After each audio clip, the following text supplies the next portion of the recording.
মনে আছে ডিসেম্বর শেষ হলেই কি অস্থির লাগতো।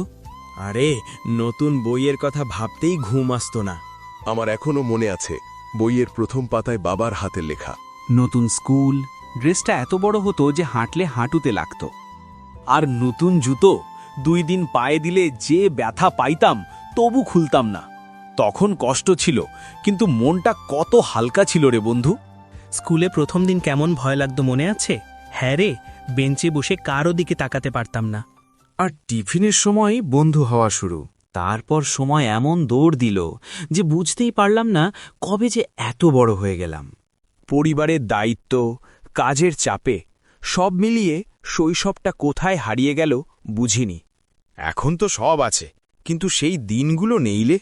যদি আর একবার ফিরে যেতে পারতাম, সুন্দর একটা সকাল, নতুন বই, নতুন ড্রেস, শুধু এইটুকুই চাই রে বন্ধু। আমি আবার বাবাকে দিয়ে স্কুলের নামটা লিখিয়ে নিতাম, নতুন বই পেতাম, অনেক স্মৃতিময় দিন আমার ফিরিয়ে পেতাম। আমরা আর ছোট হব না রে, কিন্তু এই স্মৃতিগুলো থাকুক। এগুলিই তো প্রমাণ আমরা একদিন সত্যিই ছোট ছিলাম।